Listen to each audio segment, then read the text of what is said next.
नमस्कार,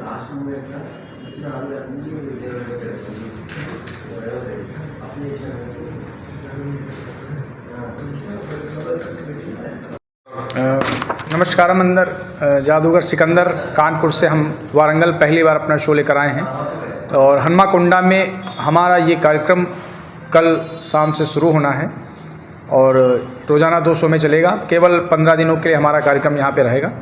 तो सभी वारंगल वासियों से निवेदन है कि वो लोग हमारा शो एंजॉय करने अवश्य आएँ।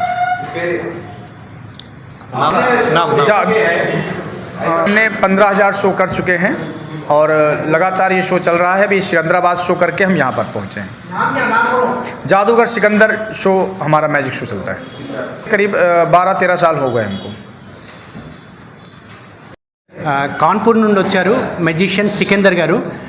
త్రూఅవుట్ ఇండియా లాస్ట్ 12 ఇయర్స్ నుంచి షోస్ చేస్తూ ఇప్పుడు మన వరంగల్కి వచ్చారు. నిజానికి ఏంటంటే ఇలాంటి పెద్ద పెద్ద షోస్ గతంలో ఆనంద్ గారు ఇలాంటి వాళ్ళు వచ్చి చేశారు. ఇలాంటి యంగ్ ఫెలోస్ వచ్చి ముందుకు రావడం అనేది మన వరంగల్లో చేయడం అనేది మా మెజిషియన్ చాలా గర్వంగా భావిస్తున్నాం. ఇలాంటి షోస్ను ఎంకరేజ్ చేయాల్సిన అవసరం అందరికీ ఉంది. తప్పకుండా ఎంకరేజ్ చేయండి. మీ మిత్రులందరికీ కూడా తప్పకుండా ఎంకరేజ్ చేస్తారని ఎక్స్పెక్ట్ చేస్తున్నాం. ప్రతిరోజు మధ్యాహ్నం 3 గంటలకు తర్వాత సాయంత్రం 6 o'clock 6 గంటలకు షో ఉంటుందండి. టికెట్స్ కూడా అక్కడే ఇస్తున్నారు. తప్పకుండా అందరినీ వచ్చేలా ప్రయత్నం చేయండి, ఎంకరేజ్ చేయండి. నిజానికి ప్రెస్ మిత్రులు మేము కోరేది ఏంటంటే ఇది కమర్షియల్గా ఆలోచించకండి. ఒక ఆర్ట్ ఫామ్ను ఇంకా ఉంచాలి ముందు తరాలకు అని చెప్పేసి ప్రయత్నం చేస్తున్నారు. మీకు ఆల్రెడీ ఐడియా ఉంది. మెజిషియన్ పీసీ సర్కార్ కానీ అలాంటి పెద్ద పెద్ద వాళ్ళు చేస్తూ దాన్ని ముందు తీసుకెళ్ళడానికి ఎవరు రెడీగా లేని సమయంలో వీరు ముందుకొచ్చి ఇలాంటివి చేస్తున్నారు. ఇలాంటి మ్యాజిక్ ఆర్ట్ను డెవలప్ చేయాలనే ఉద్దేశంతో వీరితో పాటు 30 మెంబర్స్ టీం ఉంటుందండి.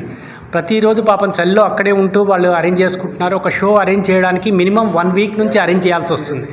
వీళ్ళు 11th to 28th వరకు హాల్ అయితే బుక్ చేశారు. నిజానికి ఎన్ని రోజులు నడుస్తుంది అనేది మన వరంగల్ అభిమానులు చూపెట్టే దాని మీద ఆధారపడి ఉంటుంది. తప్పకుండా ఎంకరేజ్ చేస్తారని ఆశిస్తున్నాం. Sir ticket 200, 350, 500. షో టైం ఎంత టైం ఉంటుంది? Show time 2.5 hours. 2 hours 2 గంటల షో ఉంటుందండి. ఫస్ట్ రోజు మాత్రం 11th రోజు మాత్రం ఈవినింగ్ 6 o'clock మాత్రమే షో. పైలే దిన్ ఏకీ షో. మొదటి రోజు 11th రోజు మాత్రం ఈవినింగ్ షోతో స్టార్ట్ అవుతుందండి. రేపు